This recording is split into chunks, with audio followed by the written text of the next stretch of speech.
Reka tubahe ikaze tubashimire kwitanga kwanyu mukora subscribe kuri channel ya Kigali Voice TV. Byukuri ni amacano menshi ku isi, amamiliyari n'amamiliyari, ariko wahisemo Kigali Voice TV kugira ngo wumve icyo turimo gutangaza, wumva amakuru ni ingenzi. Iyo udafite amakuru nta kintu rwose uba wifitiye. Rero ko warahisemo ino channel nta gihombo kirimo. Turagushimiye aho uri hose. Rero dusuhuje abakoze subscribe, abanadukurikira batarayikora, ariko muyikoye ko turashaka yuko uko kwezi kwa kabiri gushira nibura dufite abantu 30, kuko dufite almost 27. Rero mu bitatu mu minsi isigaye ntabwo byaba ari ikibazo gikomeye. Rero wadukurikira aho uhereye hose, uri muri Amerika, uri muri Uburayi bwose bwabo bw'Iburasirazuba ndetse n'Uburayi bw'Iburengerazuba, uri mu Bwongereza, uri muri Middle East mu Burasirazuba bwo hagati, uri muri China, hariya Indo-Pacific Ocean bakikije inyanja y'Abashinwa, mwese turabasuhuje. Taiwan, muri Korea zombi, ababa muri corps diplomatique cyangwa se abadiplomate abagiye kwiga bari muri diaspora. Hari n'abantu mu biyaga bigera bari mu nkambi z'impunzi batatama ibihugu byabo nko mu Burundi no mu Rwanda. Uko mwamongana kose aho muri hose turabasuhuje, tubahaye ikaze ku makuru tugiye kubagezaho. Amakuru ariho muri aya masaha 28 turimo, nawe urimo aho uherereye hose.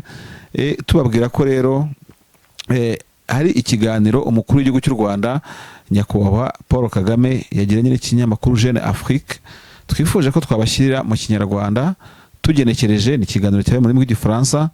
Rero tukanababwira yuko ari ikiganiro gihishe byinshi, muraza kumva ido nido icyo umunyamakuru François Soudan yavuganye na Perezida Kagame w'u Rwanda, haba ku bibazo bireba akarere, ibiyaga bigari ndetse n'isi muri rusange. Murasangamo byinshi. Turanabwira rero ko inyeshyamba za M23 nyine zigaruriye teritwari ya Karehe iri muri Kivu y'Amajyepfo. Ni inkuru imaze amasaha menshi, ariko ni inkuru abantu batabura kugarukaho, bitewe nuko teritwari ya Karehe ni amarembo yinjira mu mujyi wa Bukavu n'umurwa mukuru wa Kivu y'Amajyepfo. Mwibuke neza ko mu minsi itambutse inyeshyamba za M23 zigaruye Kivu y'Amajyaruguru, niko tubyita. Ushatse wanashyiraho ntoto cyangwa se ototare, kubera ko iyo ufashe umurwa mukuru w'ahantu uba wafashe aho hantu. Inyeshyamba za M23 zigaruye mu mujyi wa Goma, bishyira akadomo ku mirwano ikaze zari zimaze imyaka isaga cyangwa ikabakaba 4 cyangwa isaga 3 zirwanira muri Kivu y'Amajyaruguru mu materitwari atandukanye. Ariko zikimara gufata umujyi wa Goma zigashyiraho na gouverneur wa Kivu y'Amajyaruguru, ubundi byarisobanuraga yuko izi nyeshyamba zafashe Kivu y'Amajyaruguru mu buryo ari administrative, niko tubivuga. Kuko icyo mpamvu vuga gutyo nuko Kivu y'Amajyaruguru igizwe na teritwari zirimo ya Masisi, ya Walikare, zirimo ya Rucuru, zirimo ya Beni, zirimo ya Rubero. Ariko iyo uvuze yuko inyeshyamba zafashe umujyi wa Goma, ariho hari icyicaro gikuru cya province, mu magambo ye ni ubundi buryo bafashe Kivu y'Amajyaruguru. Niyo mpamvu bashyizeho ubutegetsi bwa hariya nyine muri Kivu y'Amajyaruguru. Rero inyeshyamba zikaba zegera umurwa mukuru wa Kivu y'Amajyepfo ari wo Bukavu, nyuma yo kwigarura teritwari ya Karehe, imwe mu zikomeye. Imbere ya M23 hari ikibuga cy'indege cya Kavumu mpuzamahanga cya Bukavu. Ni ikibuga urebye abantu bavuga ko isaha n'isaha ishobora kugwa mu maboko y'inyeshyamba za M23 nyuma yo kwigarurira hano hantu nyine i Bukavu. Turaza kubereka rero aho inyeshyamba za M23 hamwe na hamwe zagiye zigarurira. Ndavuga ku mafoto. Muri iki kiganiro turagezaho amalbum atandukanye yaho zigaruriye, harimo n'ingoro y'umwami wayoboraga cyangwa uyobora muri ako gace ka Karehe. Abaturage bati ku makomantere kuri Twitter, ubwo aho umwami higaruriwe n'abandi barambike intwaro, ati nicyo kiba gisigaye. Ibyo ariko biterwa n'igihari. Hano rero ni ibyo twavuga. Nagira ngo tujye ku kiganiro Perezida Kagame yagiranye n'ikinyamakuru Jeune Afrique ijambo ku rindi. Turagerageza mu Gifaransa cyacu, turagerageza kugishyira mu Kinyarwanda. Ubwo nyine aho dukotora namwe muratwunganira.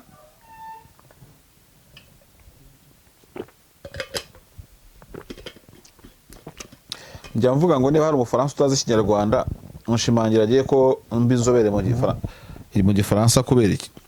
Turagerageza nyine uko dushoboye, kandi ndabizi turabigeraho, nubwo tutari inzobere mu ndimi, ariko on va essayer dans le français facile, on dit que on va plus ou moins essayer d'interpréter ou bien de faire une traduction depuis le français en Kinyarwanda.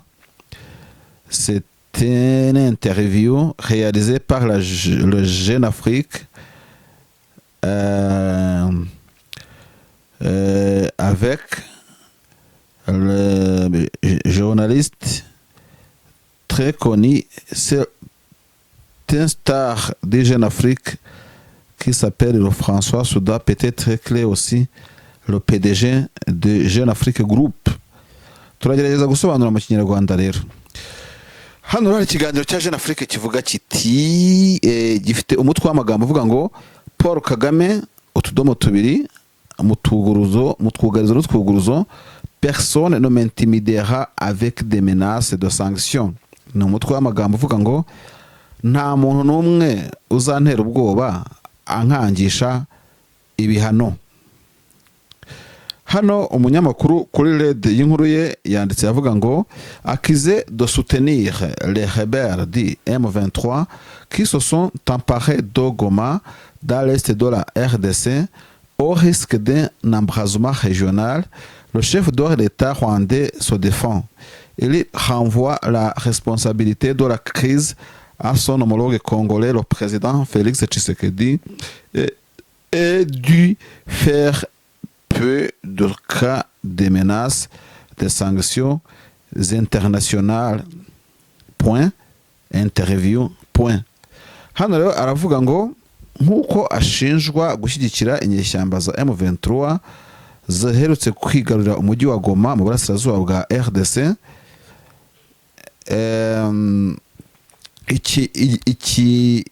ikintu gisa nkaho gishobora guteza intugunda ndetse mu karere.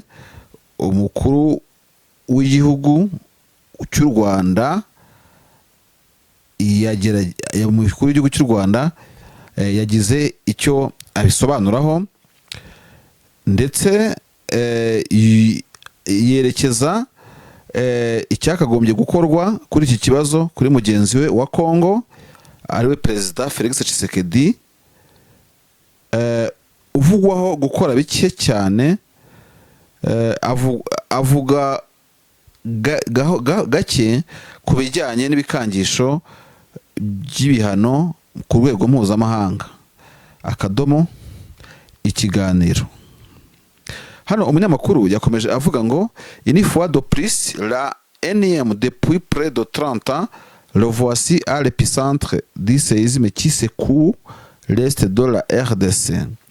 Et une fois de plus, le voici désigné par une bonne partie de la communauté internationale comme le fauteur de troubles, l'aider ex machina d'une rébellion dont le but affiché est de s'emparer du pouvoir à Kinshasa, le prédateur sans état d'âme des richesses de son voisin et la réincarnation d'Imwami Kigeli habité par ses rêves de conquête.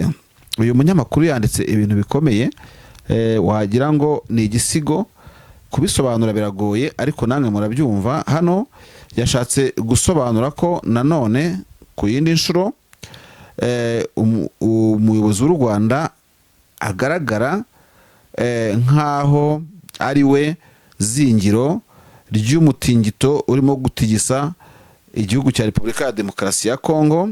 Nanone kandi ngo akagaragazwa n'umuryango mpuzamahanga nk'ufite uruhare muri izo ntugunda, ngo kandi nk'aho ari we ufite ku bitugu inyeshyamba zigaragaza nk'izishaka gukuraho ubutegetsi bwa Repubulika ya Demokarasi, ubutegetsi bwa Kinshasa, kandi ngakagaragara nk'ushaka kugera ku bukire bw'igihugu cy'umuturanyi mu mujyo n'injyana bisa nk'ibyahoranye umwami Kigeli wari uzwiho inzozi zo kwigenda yigarurira ibice n'impugu zitandukanye.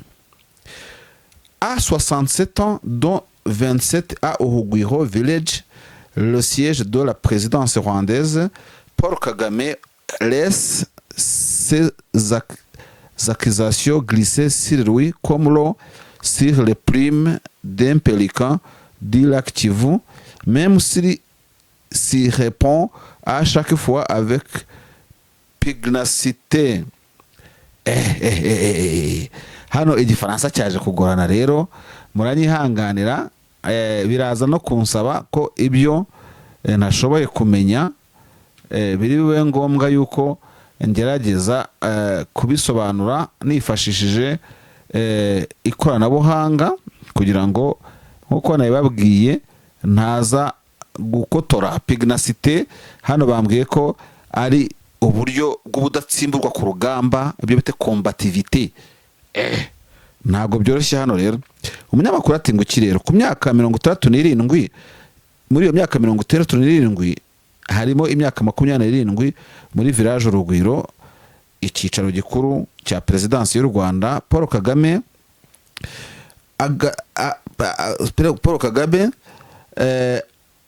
arihorera ibyo birego byose akabireka bikishungura nk'amazi ashoka ku ibaba ry'igisiga. Pelika ni iki? Ubanza ari ikizu cyo mu kiyaga cya Kivu. Nubwo rimwe na rimwe même s'il répond à chaque fois avec pugnacité, kabone nubwo ibyo byose abisubiza mu buryo njyarugamba.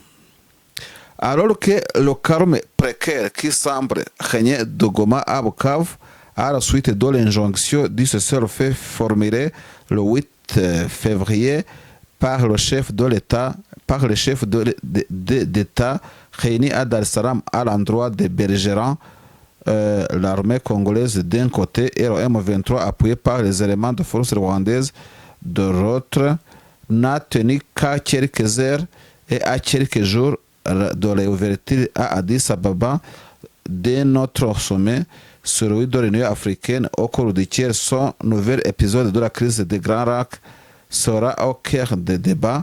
Le président Kagame a répondu par visioconférence aux questions de Jeune Afrique.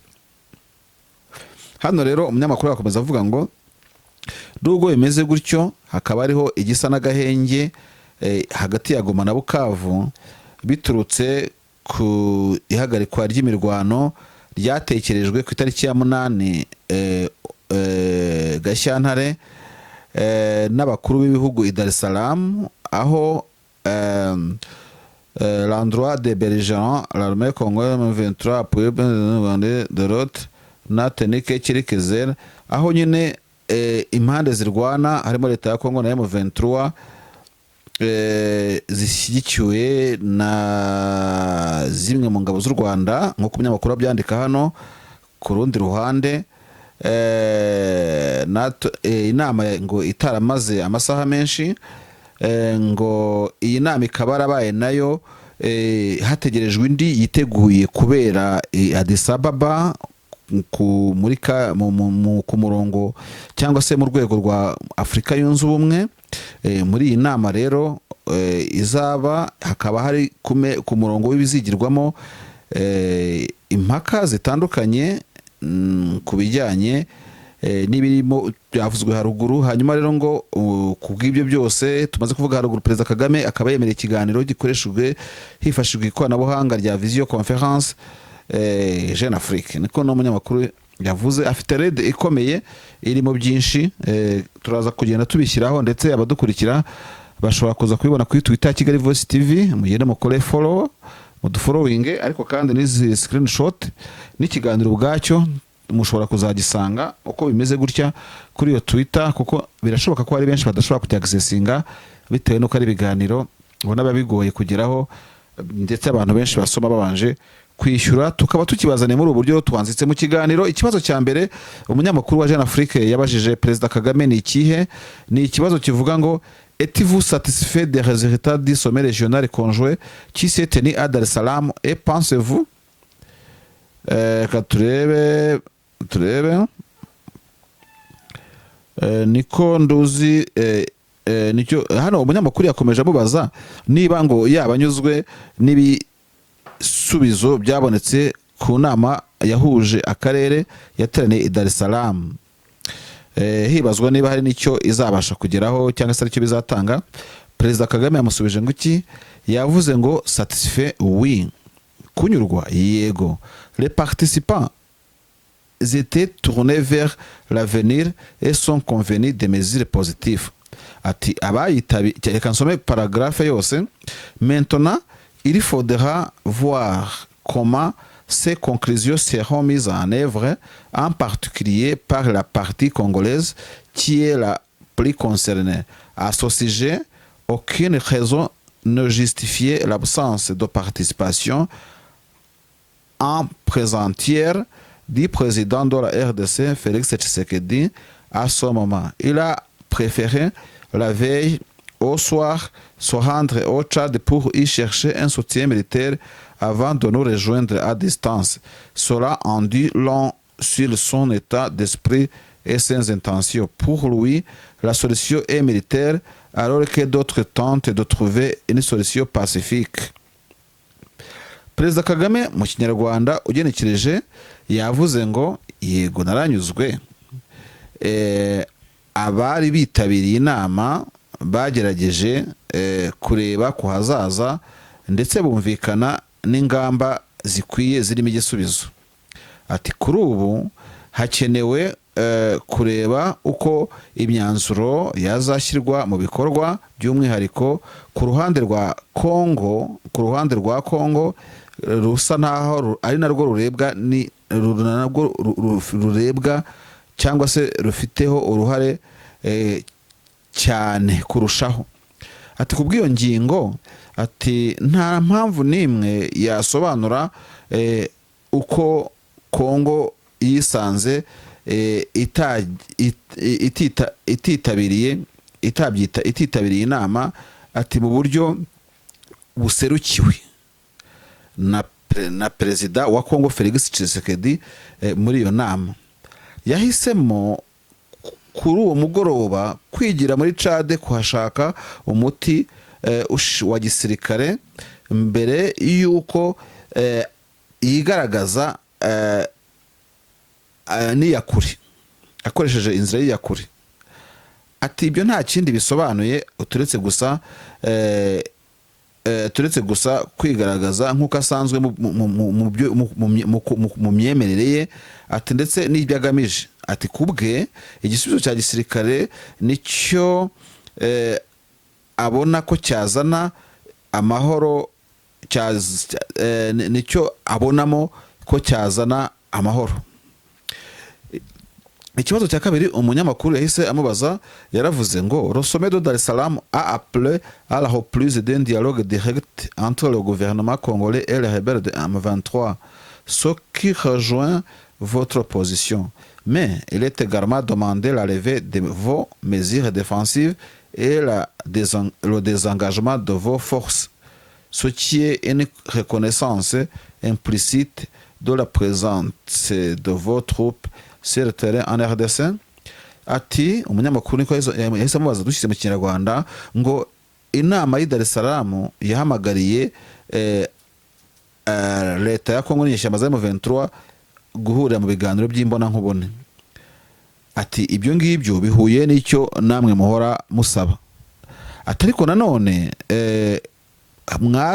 hasabwe ko hakurwaho ingamba z'ubwirinzi ndetse no gukura ingabo zanyu mu birindiro. Ati ibyo bisobanuye ko mufite ingabo muri Kongo ku rubuga rw'intambara muri Kongo. Ashyiraho udupoint dutatu. Perezida Kagame yamaze amusubiza ngo so programme concerne avant tout la RDC et non le Rwanda. C'est en RDC que se situe le problème des origines à nos jours. Des origines à nos jours. En ce qui nous concerne, nous sommes impliqués, bien entendu, et bien sûr, nous allons jouer notre rôle en conséquence. Nous sommes en réalité impliqués depuis 30 ans. Depuis que ce problème existe, vous connaissez l'histoire, je n'ai pas besoin de la répéter. Nous avons conclu au moins 5 accords avec le gouvernement congolais depuis 2007 et aucun n'a été respecté par la RDC. Les milices génocidaires sont toujours présentes. Dès lors, devrions-nous simplement nous taire à ne pas agir? Faire du Rwanda le problème, c'est une façon d'occulter le véritable problème et de réécrire l'histoire en transformant les victimes en bourreaux. Le gouvernement de la RDC emploie des mercenaires, comme chacun le sait. D'où viennent-ils? D'Europe. Avez-vous entendu un seul pays européen blâmer ces de leurs citoyens qui sont impliqués, ainsi que le gouvernement qui les a recrutés? Aucun, et pourtant, il continue de répéter que tout est de la faute du Rwanda. Hano Perezida Kagame yamusubije agira ati iyi gahunda nyine yari mu kibazo yabajije nk'uko mwacyumvise ku ntera ya mbere ikibazo kirareba Kongo, ntabwo kireba u Rwanda. Ni muri Kongo hari ikibazo, niho ikibazo cyakomotse kuva kera kugeza amagingo aya. Ku bitureba hari ibitureba kandi ni ukuri twiteguye guhangana nabyo na buri kimwe cyose. By'ukuri twagiye tugira icyo tubikoraho mu myaka 30 ishize kuva iki kibazo cyatangira. Muzi amateka, ntabwo nkeneye hano, ntabwo nje kuyasubiramo. Twagiye twemeza amasezerano,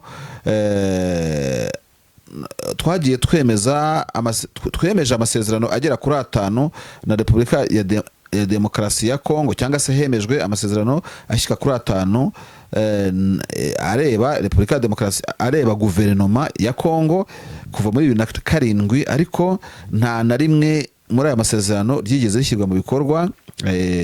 Imitwe yitwara gisirikare y'abajenosideri na n'ubu ngubu iracyari muri Kongo. Kuva icyo gihe kubw'ibyo rero ubwo tugomba kubaho ngaho ngo duceceke ntihagire igikorwa. Gufata u Rwanda ukaruhindura ikibazo ni uburyo bwo kugerageza kuyobya inzira y'ikibazo uko giteye. Ati kandi ni uburyo bwo kongera kwandika andi mateka mashya yo guhindura ikibazo, ahubwo ufite urenganywa agahinduka ko ari we urenganya, ko ari we kibazo kandi ari we wari ukeneye igisubizo. Ati guverinoma ya Kongo ikoresha abacanshuro, kandi buri umwe wese arabizi. Ati se mbega abo bacanshuro baturuka he? Ni mu Burayi. Wigeze wumva hari igihugu cy'Uburayi cyamagana ibyo ngibyo ko hari abaturage bacyo bari muri ibyo bakira uruhare? Tese mbega igihugu cyabatumije iki kubakoresha hari n'umunsi n'umwe wari wumva cyamaganwa? Ati nta n'umwe. Ati nyamara amagingo aya ngaya bakomeje gusubiramo bashinja amakosa u Rwanda. Ikibazo umunyamakuru yakomeje amubaza yahise avuga ngo y a-t-il un risque de régionalisation du conflit ainsi que le redoute le président Burundi ainsi que le redoute le président burundais Evariste Ndayishimiye qui s'est exprimé à ce sujet? Ati se koko haba hari icyoba n'ikibazo cy'uko hashobora kubaho uburyo bw'intambara yakwaduka mu karere? Ati nk'uko yabigarutseho Perezida Evariste Ndayishimiye akavuga kuri iyi ngingo. Perezida Kagame yasubije ati on ne peut pas craindre le fait tout en alimentant avec du combustible. Ce que nous avons entendu de la part du président du Burundi et la RDC, ce ne sont que des menaces constantes à l'égard de hano. Uko ino nkuru ishushanyije hahita havuga ngo guverinoma rwandais, ibyo byose ni uguhirika guverinoma y'u Rwanda. Ce sont les dirigeants burundais et congolais qui cherchent à fomenter un conflit régional élargi basé sur les tribus, les groupes ethniques et toutes sortes d'autres facteurs qui relèvent d'une conception primitive de la politique. Et bien sûr, ils ne comprennent pas que si vous opprimez un peuple, il cherchera toujours à se défendre. Je ne sais pas que ces deux pays cherchent réellement à accomplir, mais j'espère que d'une manière ou d'une autre, la logique finira par prévoir. Ils doivent se réveiller et s'attaquer au véritable enjeu. Diplomasi baye nyinshi mu gusubiza ni ukugenekereza. Twatangiye twisegura ngo turi ntyoza mu gifaransa, aho dukotora mu twihanganire, namwe muzatwuzuze muri commentaire. Namwe turabizi ko muri abahanga ndetse mufite n'uburyo ki mushobora kutwunganira. Hano rero kuri iki gisubizo Perezida Kagame aramubwiye ati ntushobora gutinya umuriro mu gihe ugendana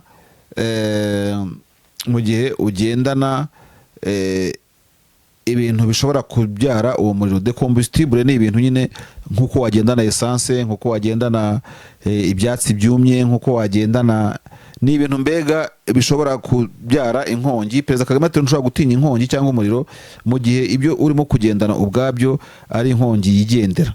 Ngenekereje gutyo. Ati rero icyo twumvise kuri Perezida w'u Burundi ndetse na Perezida wa Kongo ni ibikangisho byabo buri teka byo guhirika guverinoma y'u Rwanda. Ati nibo ubwabo abo bayobozi b'u Burundi na Kongo bashaka ko habaho intambara ishobora kuba muri aka karere ishingiye ku by'amoko, ibyo imiryango migari abantu bakomokamo. Ati ibintu nk'ibyo ubona ko ari ibintu bihimbano bishingiye kuri politike iciriritse. Ati yego baribwira ko ati by'ukuri abantu bibwira ko kugira abo barenganya bitazatuma nabo bashaka se uburyo birwanaho.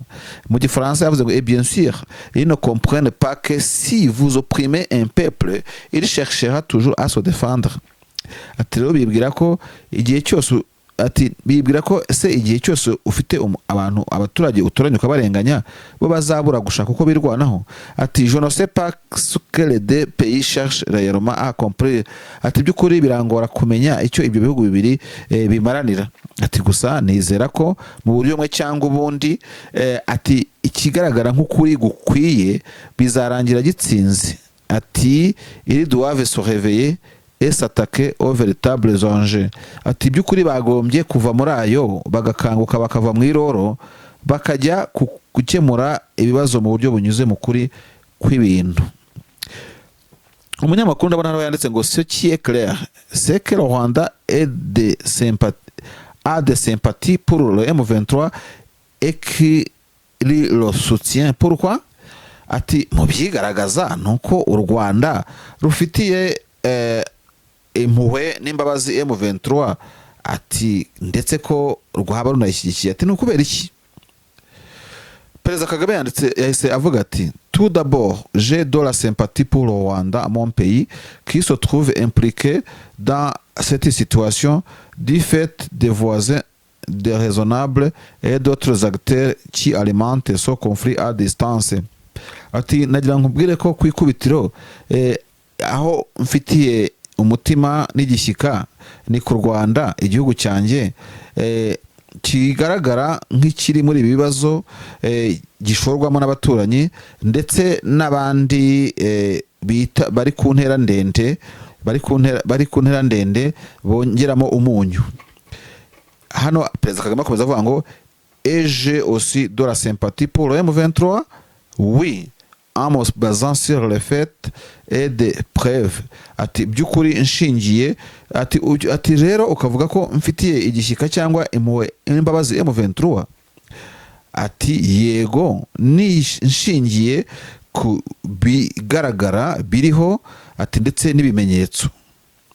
Ati hano wakomeza avuga ngo il s'agit d'un groupe qui représente une large population laquelle et persécutés, déplacés, tués. Nous avons ici des centaines de milliers de réfugiés qui peuvent en témoigner. Et si ces gens sont persécutés, c'est parce qu'ils sont associés au Rwanda. On Tutsi et on veut les expulser au Rwanda alors que ce n'est pas le Rwanda qui les a amenés au Congo. Mais l'histoire de la colonisation est de tracer des frontières.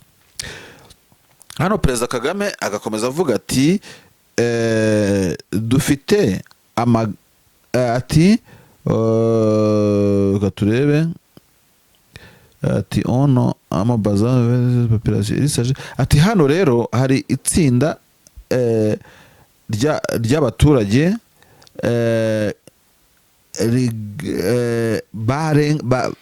barenganijwe, bakuwe mu byabo ndetse baranishwa. Ati rero hano hari amagana y'ibihumbi by'abantu ati b'impunzi, ati bashobora kubaha ubwo buhamya. Ati rero niba abo bantu barenganijwe nuko nyine bafite uburyo ki bahurizwamo n'u Rwanda. Ati badushinja ko abagize M23 ari abatutsi. Ati ko bashaka kubirukana ngo babohereze mu Rwanda, mu gihe atari u Rwanda rwabakuye muri Congo. Ati mu gihe atari u Rwanda rwabajyanye muri Congo. Ati rero amateka y'igihe cya gikoroni nuko abigaragaza, ni nayo yaciye imipaka. Ati rero cette politique désastreuse menée par le gouvernement de la RDC vise à isoler et à cibler un groupe spécifique des citoyens congolais en fonction de leur origine. Alors oui, pourquoi n'aurais-je pas de sympathie pour eux? Vous préfériez que j'éprouve de l'empathie pour le gouvernement de Kinshasa qui est à la source de tous ces problèmes, pour les génocidaires des FDLR, Force démocratique de la libération du Rwanda, pour les Wazalendo que le gouvernement congolais a mis en place pour mener sa guerre ethnique, ou pour les dirigeants du Burundi qui sont entrés dans le conflit et avec les mêmes objectifs, celui de soutenir les homologues congolais dans leur œuvre de la persécution et l'élimination de ce groupe ethnique. Nous avons connu une situation similaire en 2012 et 2013. Pourquoi ce problème ressurgit-il une décennie plus tard? Pourquoi n'a-t-il pas été résolu entre-temps? Voilà les bonnes questions à poser. Hano rero Perezida Kagame yamusubije asa n'uwigisha umunyamakuru ngo ibyo yakagombye kubaza ari byo ibi ngibi bikurikira, ngo iyi politike y'akaga Repubulika ya Demokarasi ya Kongo ishyize imbere niyo guha izoroma n'iki guha kato itsinda rito ry'abaturage berekejweho b'abakongomani hashingiwe ngo ku nkomoko yabo. Perezida Kagame akomeza avuga ngo yego, kubera iki koko ntagirira impuhwe cyangwa imbabazi cyangwa ngo nshyire ku mutima abantu nk'abo ngabo? Ese umunyamakuru utekereza ko byaba byiza ko ngaragaza uwo mutima wa kimuntu kuri guverinoma ya Kinshasa ariyo soko y'ikibazo, kandi nkagaragaza impuhwe n'undi mutima wa kimuntu kuri FDLR? Ku Wazalendo se bashyizweho na Repubulika ya Demokarasi na Kongo kugira ngo barwane iyo ntambara y'amoko. Rero ngiriro umutima mwiza abayobozi b'u Burundi bagiye muri iyo ntambara kubw'iyo ntego. Ati ushaka ngo kugira ngo batere imbaraga bagenzi babo bo muri Kongo no mu bikorwa byabo bigamije kwigizayo itsinda rimwe bita ubwoko.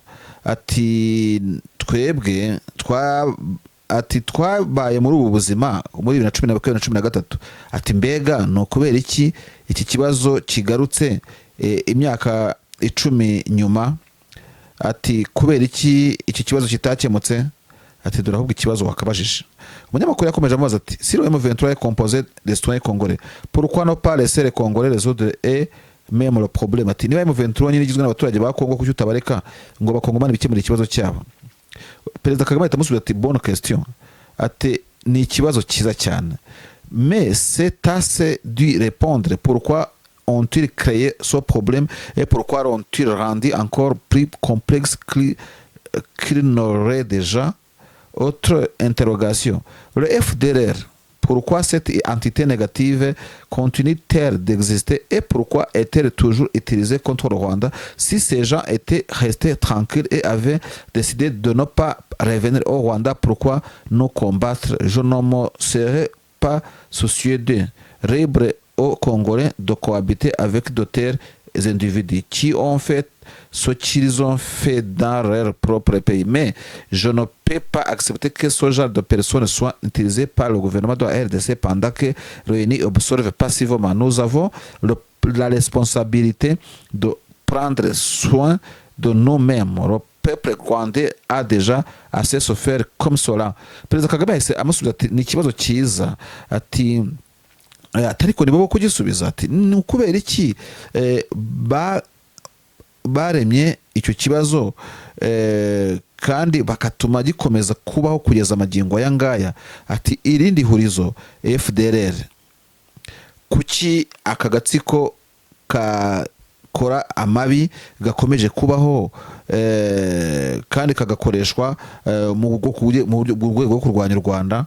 Ati niba abo bantu bakabayeho nk'abiturije, ati bagahitamo kudateza ibibazo u Rwanda no kutarurwanya, ati iki gihe se naba bafiteho ikihe kibazo? Ubwo cyaba ari ku ruhande rw'abakongomani baba barahisemo kwibanira nabo bakabana n'abo bantu batitaye ku byo basize bakoze mu gihugu cyabo. Ati atari ku icyo nashobora kwemera nuko abo bantu bakoreshwa na Repubulika ya Demokarasi ya Kongo mu kuturwanya mu gihe umuryango w'abibumbye ukomeza ubirebera. Ati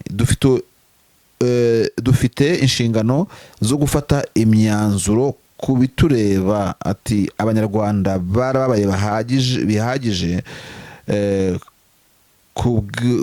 kubw'iyo mpamvu hano yavuze ngo peuple rwandais a déjà assez souffert comme cela. Ati abanyarwanda aribyo barababaye kugera ku rwego ruhagije ku bigendanye n'iyo ngingo. Ikibazo cy'umunyamakuru kuzamo, ati yavuze ngo le problème des FDLR n'est pas en passe d'être réglé avec l'opération en cours. N'est-il pas en passe d'être réglé avec l'opération en cours? Ati icyo kibazo cya FDLR ntabwo cyaba kirimo gukemuka hakurikije ibiko imirwano imeze uyu munsi, hakurikijwe irimo kubaho muri iyi minsi. Perezida Kagame ati pas encore, ils sont toujours là, certains sont en fuite, d'autres sont dirigés vers le sud où ils se sont regroupés. Ils ont suivi le retrait des forces burundaises depuis Goma jusqu'à Bukavu. Perezida Kagame yasubije ati rero na n'ubu ngubu ikibazo kiracyahari. Ati cyarakomeje, bari aho ngaho n'ubundi, bamwe bahisemo guhunga, ati abandi berekeza mu majyepfo aho bakomeje kwirundaniriza no kongera kwishyira hamwe. Perezida Kagame ati bakurikiye uko ingabo z'ubundi zagendaga zirukanka, ati ziva Igoma berekeza i Bukavu. Ikibazo cy'intu umunyamakuru ati le FDL continue toujours une menace existentielle pour les FDL constituent toujours une menace existentielle pour Rwanda. Perezida Kagame asubiza ati absolument, ati yego nuko bimeze. Et pour ce qui doute encore, je signale que l'ONU possède les pures et des rapports et des preuves concernant leur présence. Ils ont la même idéologie et continuent de rêver de revenir au Rwanda pour refaire ce qu'ils ont fait en 1994. Ils ont mis en profit l'absence totale du gouvernement dans l'est du Congo pour s'y installer. Perezida Kagame yakomeje avuga ati yego nibyo, ati ndetse niba hari ubishidikanyaho, ati nakubwira ko Loni ifite raporo agahiryi ku birebana kuba FDLR ikomeje kuba muri Kongo. Ikibazo cyabazaga ngo FDL ikomeje kuba koko ikibazo ku Rwanda kugeza na magingo aya ngaya, nicyo kibazo Kagame arimo kumusubiza rero ati na Loni ifite ibimenyetso bihagije byo kuba koko bahari. Ati akomeza avuga ngo izo ngo baracyafite yangenga bitekerezo yo kurota ko bazagaruka mu Rwanda kongera gukora ibyo bakoze mu 1994. Ati rero bo ubwabo bahengereye mu gihe igihe Repubulika ya Demokarasi igihe bahengereye hatariho ubutegetsi buhamye muri Kongo, bityo bahamya ibirindiro. Ati Kagame niko akomeje avuga ati je me souviens d'une discussion associée avec le président Tshisekedi. Il a affirmé que les FDL étaient une sorte de mythe. Je lui ai demandé s'il était conscient que dans certaines parties de son propre pays, ces gens avaient pris le contrôle, qu'ils percevaient des impôts, exploitaient des mines, pratiquaient l'agriculture et se servaient de ces zones comme leur arrière pour attaquer Rwanda en bombardant notre territoire. Hano birancitse ariko yavugaga umwaka arizo bombarder notre territoire à 3 reprises en utilisant de l'artillerie lourde empruntée à l'armée congolaise et ce ne sont que des exemples. Hano Perezida Kagame akomeje avuga ati ndanibuka igihe kimwe twabivuganagaho na Perezida Tshisekedi. Je m'en souviens d'une discussion. Ati ndibuka igihe Perezida Tshisekedi yigeze yabivuzeho yemeza ko FDLR ari nk'umugani watakaje igihe, ari nk'ikintu cy'igihimbano. Ati ariko barimo babiganiraho nyine. Ati namubajije niba yibuka ko aba ba FDLR bafite ibice bimwe by'ubutaka bwe bagenzura, basoreshamo imisoro, bacukuramo amabuye y'agaciro, aho bahinga. Ati ibivuyemo bakabyifashisha bahindura igihugu cye aho gutera baturutse u Rwanda. Ati ndetse igihe kimwe bakaba baragabye ibitero ku gihugu cyacu inshuro zigeze kuri 3 bakoresheje ibibunda biremereye batiye ku ingabo za Kongo. Ati ibyo nibyo namuhayemo urugero. Hano ikibazo umujyanama mukuru wa Jeune Afrique yongeye kumubaza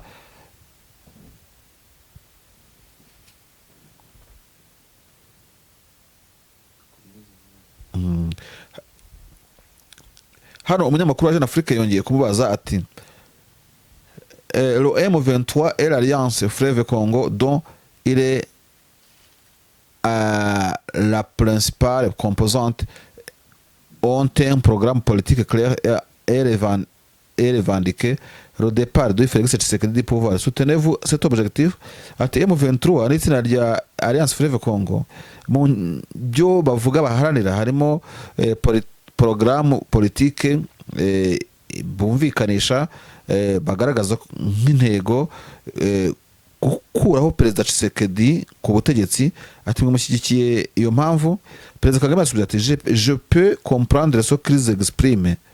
Nous avons affaire à un gouvernement congolais qui en réalité n'a pas été élu ni la première ni la seconde fois et dont la seule ambition est de persécuter les gens, de semer encore plus de chaos et de tout accaparer pour lui-même. Toutes les ressources dont dispose ce pays sont confisquées par un petit groupe de personnes qui non seulement accaparent tout, mais finissent par agir contre le reste de la population, soit des dizaines de millions de personnes. Dans ces conditions, si quelqu'un se lève et remet sera en cause, en quoi cela me poserait-il problème? Une entité au Congo réclame ses droits et a commencé par celui d'exister, puis met en question ce qui concerne pas au point que je le soutienne activement et que je le pousse à provoquer ce changement aussi justifie soit-il. Igifaransa no kiragoye pe kirancitse kiragoye. Gusa Perezida Kagame hano yavuze ngo ibyo nshobora kubyumva nkabitega amatwi ubivuga. Ati dufite hano mu by'ukuri ikibazo kuri guverinoma ya Kongo mu by'ukuri itaratowe haba ku nshuro mbere no ku nshuro kabiri. ikiraje ishinga ni ukutoteza abantu, gutuma abantu ibintu byose bihagarara, kandi iyo guverinoma ikaba ariyo igena uko ibintu byose bigenda. Ati imitungo yose yahindutse y'abantu bakeya, itsinda ry'abantu bake. Ati kandi ntabwo ari ukugera gusa ku bya Kongo byose no kubyigarurira, ati ahubwo ikibabaje nuko hano harimo no kwibasira bamwe mu baturage. Ati aho amamiliyoni y'abantu, harimo n'amamiliyoni y'abantu. Ati muri ubwo buryo rero umuntu umwe ahagurutse akavuga ati reka mbigire impamvu yo, ati dans ces conditions si quelqu'un se lève et remet cela en cause, en quoi cela me poserait problème. Ati rero hagize umuntu uhaguruka ngo aharanire kurwanya ibyo ngibyo, ati ibyo byampangayikishaho iki? Ati inantite au Congo, ati harimo rero abantu bo muri Congo bahisemo guharanira uburenganzira bwabo. Ati kandi babihitamo gutyo. Hano ndumva ari aho ngarukirije, hano naho ngarukirije. Tujye ku kibazo kindi cya nyuma, ikibazo kindi gikurikiyeho nako iki kiganiro ni kirekire ariko turagereza kukihutisha. Kivuga ngo dans ces conditions un dialogue direct entre vous et le président Tshisekedi est encore possible, êtes-vous toujours prêt à le rencontrer? Ati se uko ibintu bimeze gutyo ubu koko ati ibiganiro hagati yawe na perezida Tshisekedi biracyashoboka? Ati byukuri n'ubu uriteguye guhura nawe? Perezida Kagame yavuze ngo cela n'a jamais été un problème pour moi, nous sommes tout à fait disposés à contribuer à une solution qui mettrait en fait un terme aux souffrances et aux conflits. Encore faut-il en parler de la bonne manière afin de rechercher la vérité et être honnête. Si se rencontrer et se serrer la main pour laisser le problème empirer d'année en année ne sert à rien. On fait le spectacle devant les caméras, mais ça s'arrête là. Ati icyo ntabwo kigeze kigira kibi kibazo kuri jyewe. Ati twese dufite gushyira hamwe kugira ngo haboneke umuti wo gushyira iherezo ku mibabaro y'abantu ndetse no ku makimbirane. Ati ariko encore faut-il en parler de la bonne manière afin de rechercher la vérité. Ati rero birakwiye ko hagira ukuri kuntu byakorwa, ati hagamijwe gushakisha ukuri ndetse n'ubupfura bwa nyabwo, atari ko guhura tukahana ibiganza hanyuma ibibazo bigakomeza kubaho imyaka n'imyaniko. Ati ntacyo bitanga. Ati rero niba ari imihango, ati on fait le spectacle devant les caméras mais ça s'arrête là. Ati rero ibyo ngibyo tukajya imbere y'amakamera tukifotoza, ati ariko bikarangirira aho ngaho. Umunyamakuru akomeza kumaza ngo Perezida Angolais Joao Lorenzo qui est le médiateur désigné par l'Union africaine dans le conflit a organisé une rencontre entre vous Félix Tshisekedi mi-décembre à Rwanda. Le président congolais s'y rendit mais pas vous. Pourquoi? Ati umuhuza perezida wa Angola wagenga nk'umuhuza hagati yanyu yateguye umuhuro no guhura kwanyu ku itariki 10 mu kwezi kwa 12 ati i Rwanda. Ati Tshisekedi agiyewe ntiwajyayo. Ati kubera iki? Perezida Kagame yamusubije ngo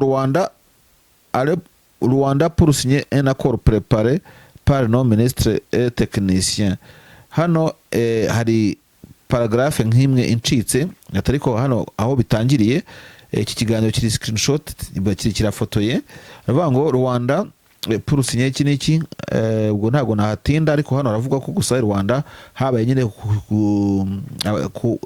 hari abatekinisiye ku rwego gutegura ibizashyirwaho mu Kongo. Ariko aho ntangirira gusoma neza aravuga ngo cet accord n'a pas été conclu par que Kinshasa refusait d'inclure certaines question essentielle qui relevait de sa responsabilité. Hano Perezida Kagame kuvuga ko impamvu ahatashyizweho umukono kuri iyo tariki ari uko Repubulika ya Kinshasa byarangiye yitaje kandi ari ifite inshingano ku bibazo by'ingenzi byagombaga kuvugwaho. Hano ikibazo kindi kikavuga ngo l'offensive de M23 sur Goma a fait de près 3000 morts, reconnaissez-vous une part de responsabilité du Rwanda de son bras?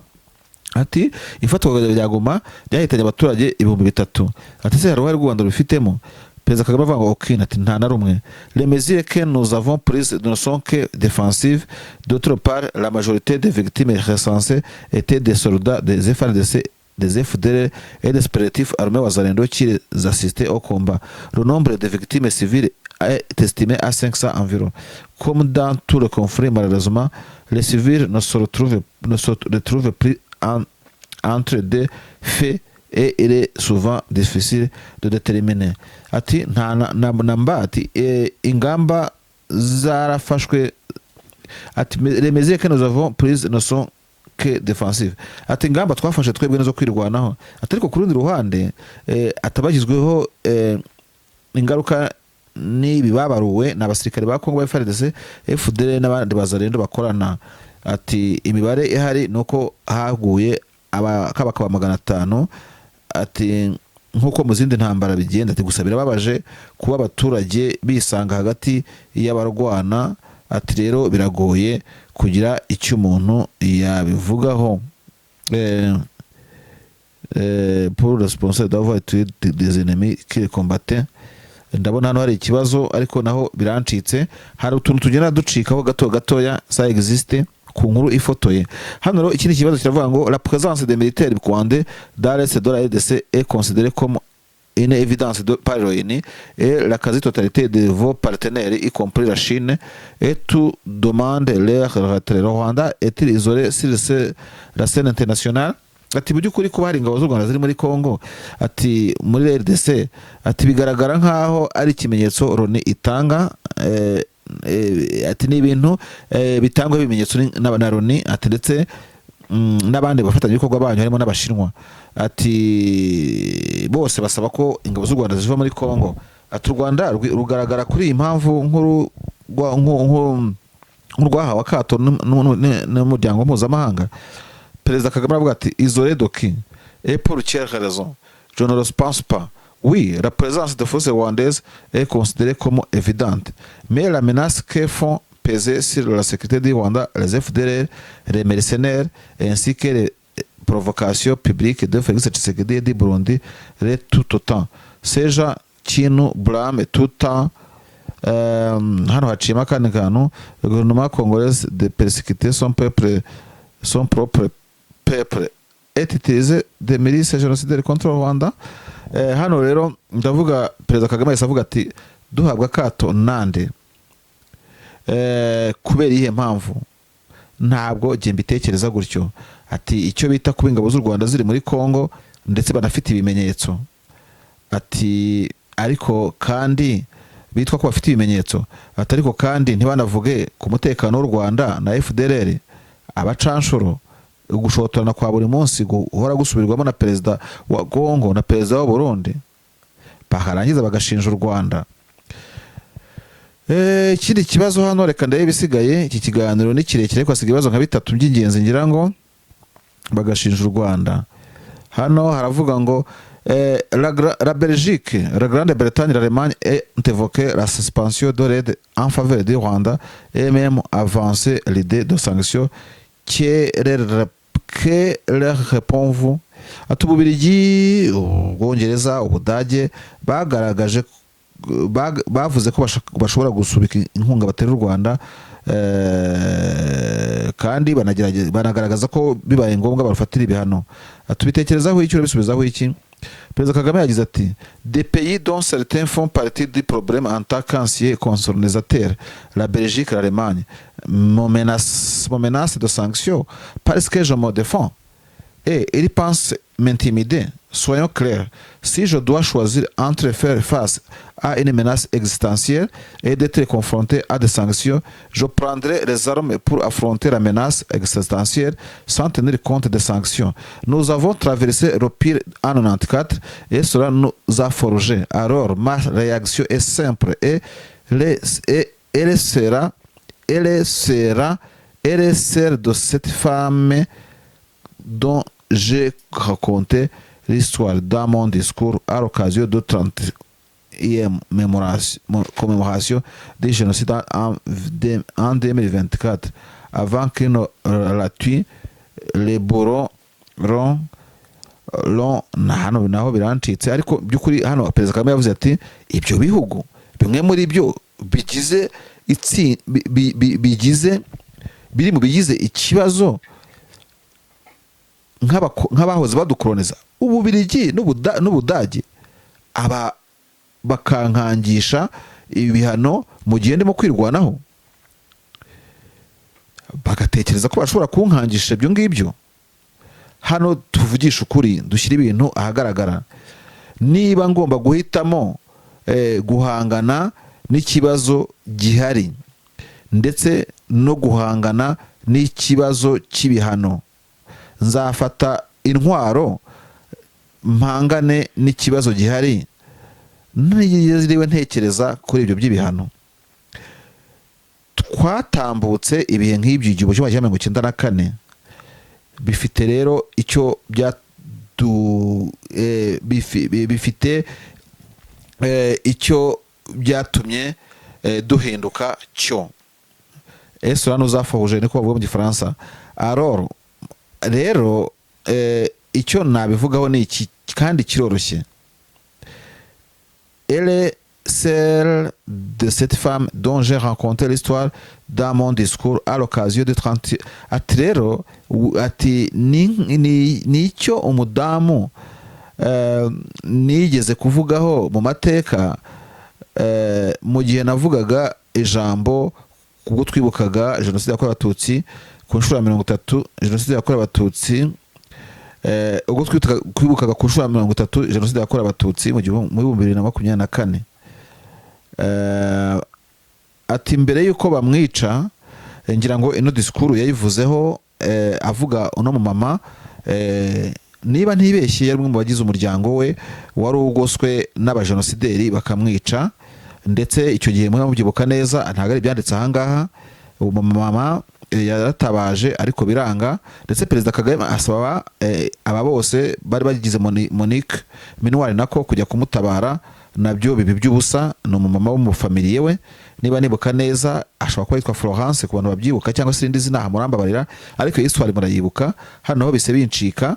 Hanyuma ari ikibazo cya Perezida Kagame Jeune Afrique cyakomeje kibaza ngo aux États-Unis l'administration Biden a régulièrement pointé du doigt le Rwanda pour son soutien au M23. L'administration Trump aura-t-elle une attitude différente à votre égard? Atese ko muri États-Unis, muri Leta Zunze Amerika, ubutegetsi bwa Biden bwahoraga butunga agatoki u Rwanda ko bufashe M23. Ukeka ko n'ubutegetsi bwa Trump ari uko buzaza buteye? Perezida Kagame ati je l'ignore, ati suko mbitekereza. Même si j'espère qu'un jour quelqu'un finira par voir les choses telles qu'elles sont réellement et que peut-être l'administration Trump les verra ainsi. Je m'attends à ce que beaucoup de choses changent entre l'administration précédente et l'actuelle, et beaucoup pour mieux, y compris en ce qui nous concerne. Ati suko mbitekereza, ati nizera ko umunsi umwe byose bizarangira ukuri kugiye ahagaragara. Ati kandi byanashoboka ko na Perezida Trump ari uko azabibona. Ati gusa ntegereje ko hagira impinduka nyinshi zibaho mu butegetsi, haba biziva mu butegetsi bushize zigana ku butegetsi buriho uyu munsi.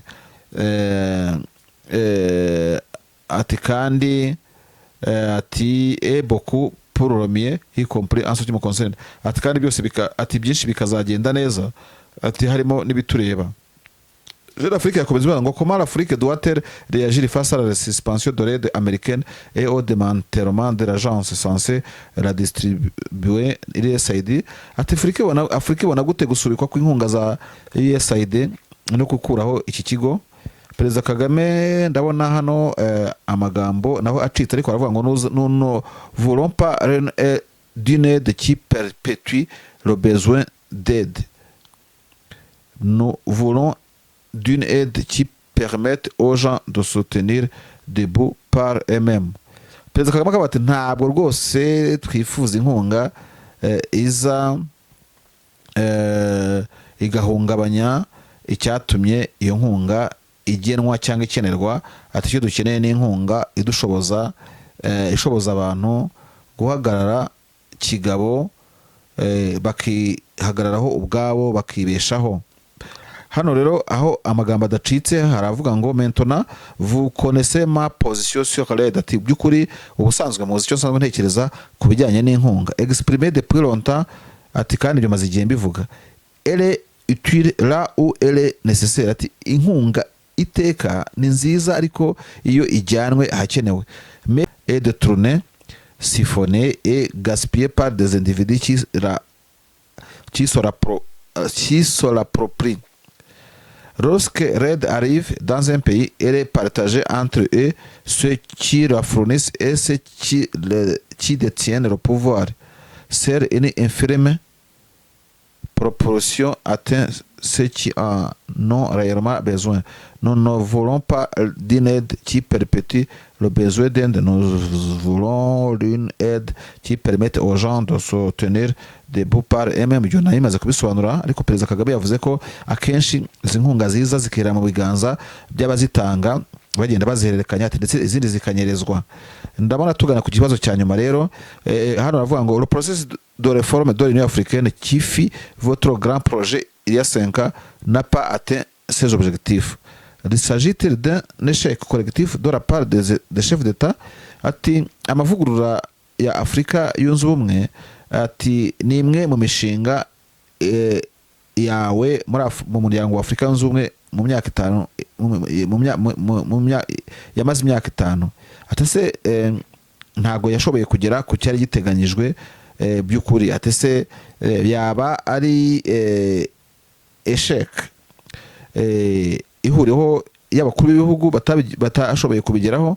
Perezida Kagame yavuze ati absolument, ati by'ukuri nibyo, et nous en sommes les seuls responsables, ati kandi by'ukuri twe nka perezida ni inshingano zacu, ati j'ai été choisi pour piloter ce processus, bantoranije kugira ngo nyobore umushinga, j'ai réuni une équipe d'experts et nous avons proposé des réformes dans tous les domaines au chef d'État, ati rero nahisemo ikipe imfasha, ati kandi tutanga igitekerezo cyuko habaho amavugurura ku ngeri nyinshi